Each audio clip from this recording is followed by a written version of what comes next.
So the first preview that we have for you guys is UFC Fight Night. This one is coming up on this Saturday. It's going to be an exciting one between Rafael dos Anjos versus Leon Edwards. That's who's going to be taking on the headline of the card.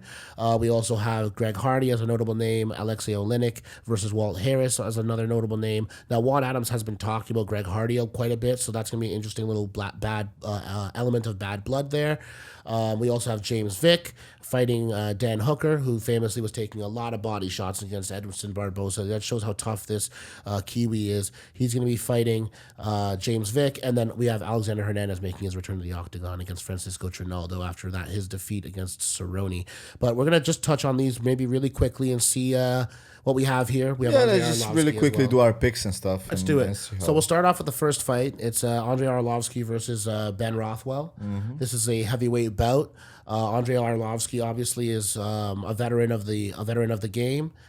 He's coming in there with a 27-17 record, facing another veteran of the game, Big Ben Rothwell. He's 36-11.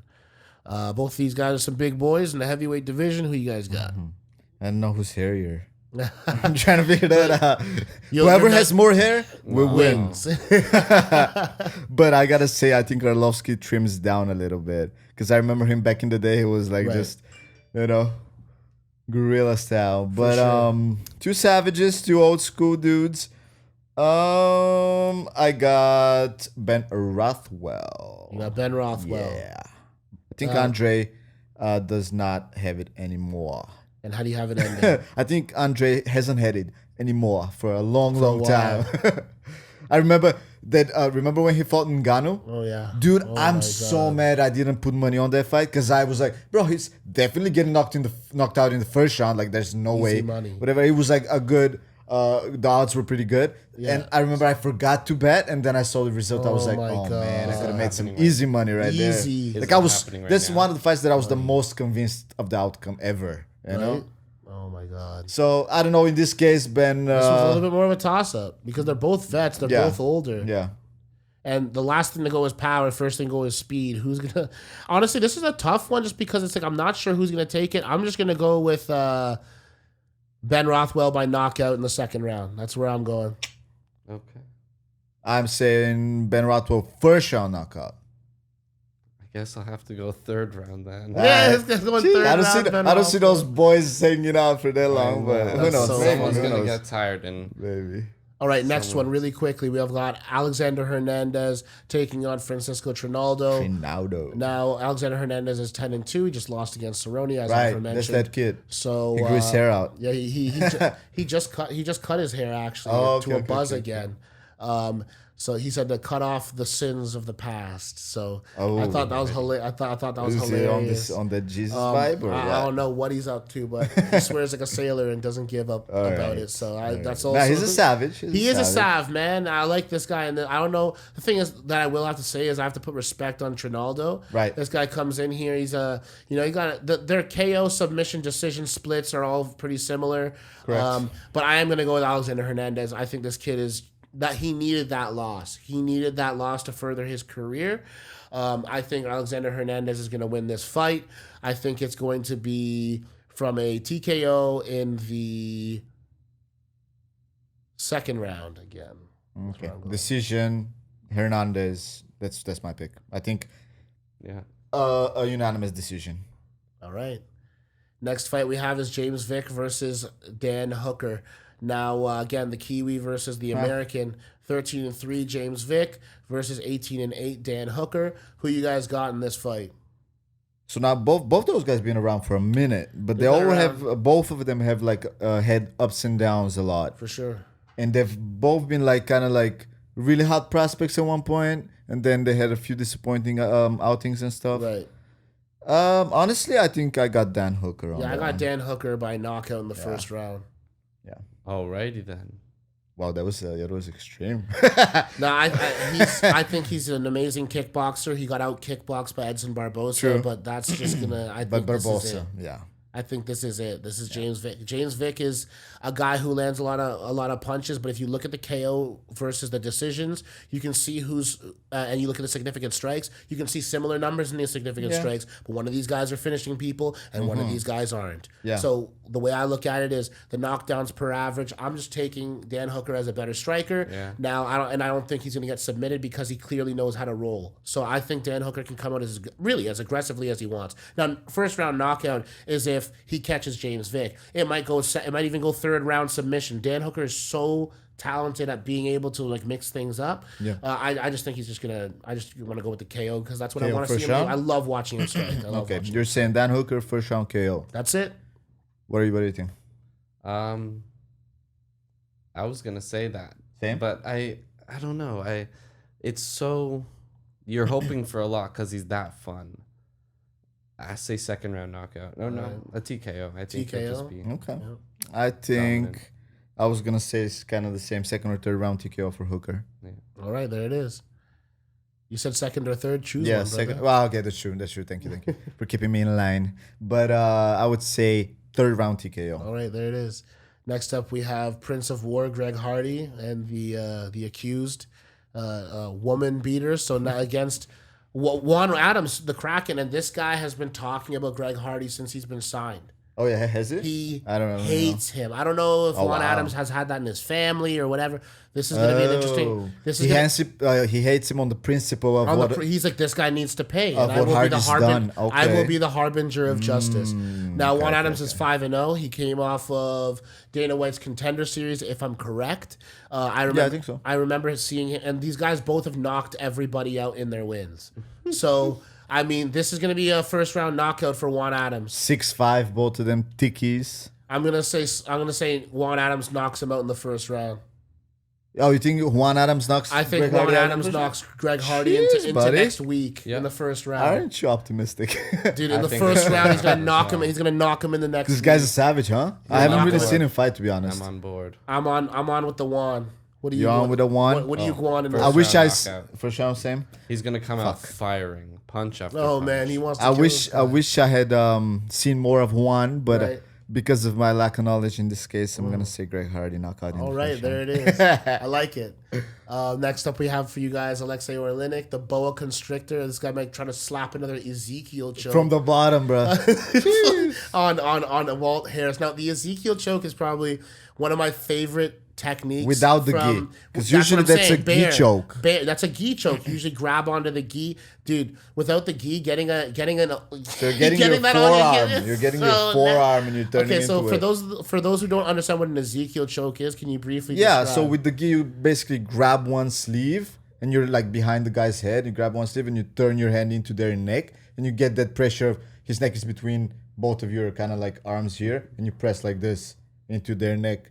You can do it on the same side with a punch, or you can do it across there. Are there two applications? Is there one to like cut off the blood flow and one to cut off the airway? Yeah, so basically the more correct, I guess, conventional way is to go across the whole neck. So you go, once you are here, you go across the whole neck. Right. And it's more of a blood choke, I guess, in that manner. Right. The way it works for me, I don't know, but it's to usually punch on the same side. So you just literally put your fist into their neck. Okay. Which is more of a, I guess, you're kind of cranking their neck and stuff. Cranking of a sort. Yeah, but it's very powerful because you literally have them. There's so much torque. Yeah.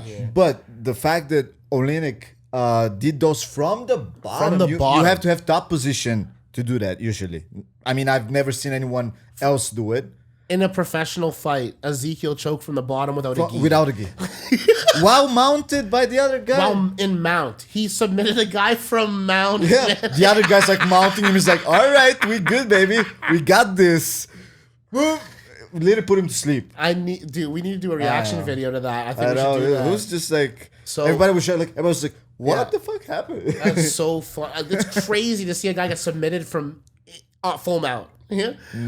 Anyway, crazy. So then Walt Harris is going to be taking on Aleksei Oleinik here, the big ticket himself. Yeah. He's 11-7 with 1 no contest, whereas Aleksei Oleinik, I mean, this guy is as grizzled a veteran as you'll ever see. 57-11. No. Did Oleinik lose his last fight? I'll pull that up for you right now. Can you please? Because I don't want to say the wrong thing now, but I feel like he lost his last fight. Or maybe I'm confusing him with another Russian dude.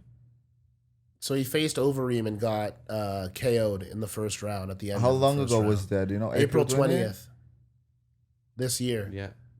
Just over a month and a half ago. Yeah, so that must have been the one that I watched. Yeah. He got knocked out or some shit. Yeah. Yeah. He looks slow, my brother.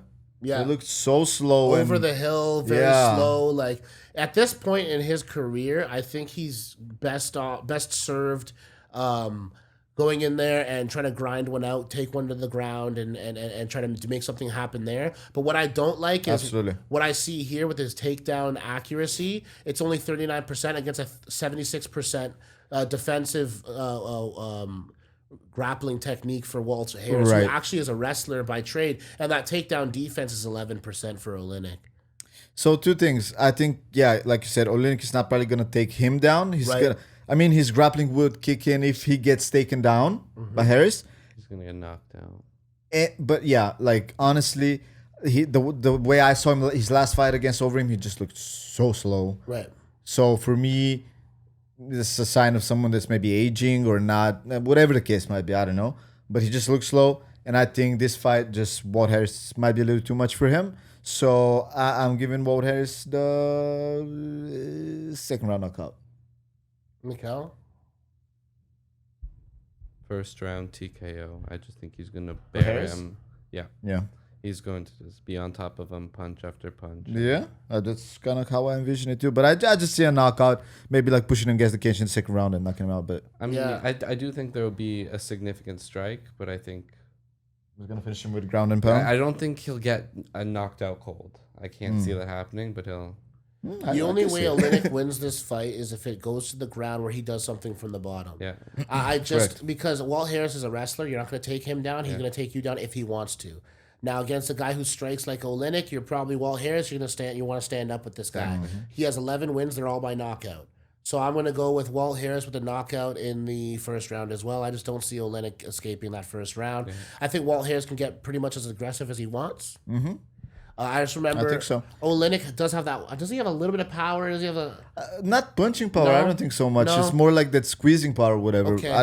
There is this weird technique that he throws. A weird little uppercut hook to the body that he likes to throw. I don't know how much damage that does. Yeah, but still not gonna put anyone away with that. And that's what I'm saying. Especially someone like Walt Harris. I just see a first round. I think Walt Harris is gonna be a lot more explosive than him. If he actually is more aggressive and has the cardio, all day he's gonna win it. And now on to our main event of the evening. Weighing in at 170 pounds, we have Rafael dos Anjos in the red corner, facing off against Jamaica's own Leon Edwards. Is it Jamaica's or is it England's? What is it? It says Jamaica for his country. Right. And I'm reading it on the official UFC card. I've seen him come out with the English flag. British. And he has a British accent, yeah? So he's British. But anyway, but represents Jamaica. So this guy's coming out, all the colors of the rainbow coming out here. And I think it's going to be an interesting fight, man. Rafael dos Anjos, I've noticed that whenever he doesn't have a height advantage here at all. But the reach advantage is not great. But whenever he's faced a guy who's I think what dictates RDA's fights is his wrestling. Is his wrestling better, the same, or worse? When it's been worse, he gets beat the hell up. When it's better, he controls the fight and feels comfortable, and whether he strikes or he takes them down and grapples them and does whatever. Yeah. Now, it's all about that grappling right now for me for Leon Edwards. What's his ability to keep the fight standing, and what's his ability to just pretty much just avoid that at all costs? Because you're 6'2", he's 5'8". You got a 4-inch reach advantage. Your leg reach specifically, the largest range that you have is a 5-inch advantage at 43. So to dos Anjos' 38. Oh, and that's the main event, right? So there's 5 rounds. Right. Okay. It's a 5-round fight. We know Rafael can go for days, and Leon Edwards strikes me as a guy who can go for a while too. So what do you guys think you have in this fight? 17-3 Leon Edwards versus 28-11 RDA. I think Leon's better than he looks, or you know what I'm saying? Like, he does have some wrestling. He's, good here and there, like okay on the feet, all that stuff. But for me, I see Rafael dos Anjos winning this fight by a submission, man. Honestly, I think Leon Edwards too light in the ass, like they say. And he will also, statistics show that takedowns and everything else is much better for Rafael. And I think Dos Anjos not gonna like dominate or win like in the first round. I don't think, but it's gonna be a slow grind where Dos Anjos is gonna get a submission towards let me say fourth round because we're doing picks. Fourth round submission for Rafael Dos Anjos. That's a good submission, especially late in the fight when I think so. He's gonna grind him out. That's a good one. And eventually catch him. Bloody him out. I think it will be a long fight. Both of them, like you said, do seem like they, can go the distance, make it a long fight. But I take Leon. I think he's gonna land a couple of punches that are significant. He's gonna have moments, and I think striking. I just don't see him. If he doesn't get submitted, though, because that's true. If he gets taken to the ground, I just don't see where Leon will have this huge advantage over Dos Anjos, right? I don't see him taking Dos Anjos down and keeping him down. I don't see him and taking RDA is not going to be a factor. Right. It's all about RDA's ability to take him down. Correct. If RDA can take him down and have Leon off of his back, he's not some submission guy. Cut the distance, right? Obviously, that's all RDA has to do is close the distance safely. Now, if Leon can keep him on the outside, that'll be great. And the best way to do that is to sting him and then, have him go into default mode. Right. Yeah. But for me, I got RDA just grinding out, just one of those, I'm going to ride you for 3 rounds. We'll stand for half the 4th round, absolutely. Take you right back down if you show any promise. And where I'm going to say decision for RDA. Okay, yeah, that was my second choice would have been that. But this fight reminds me of, remember where I think RDA's debut at welterweight, he fought Neil Magny. Right. Now, Neil Magny, we know he's a long guy, skinny guy. Very much like Leon Edwards, So, Neil Magny and Leon Edwards kind of remind me of each other. And I think anyone with that body structure will have a big disadvantage against RDA. Right. RDA is going to be more explosive, quicker. Shorter, stockier, lower center of gravity, easy takedowns, lower center of gravity. He's 5'8". He's closer to my height, and then 6'2" is Leon Edwards. That's going to be hard to explode down. That's how I'm. If I have to, that's where I'm going with it as well. Yeah. But you have decision. You have a decision. You for had Leon? decision. I have a decision for RDA. RDA, and I have a 4th round submission for RDA. Awesome. Head arm choke. You want to get specific? I love it. I love it.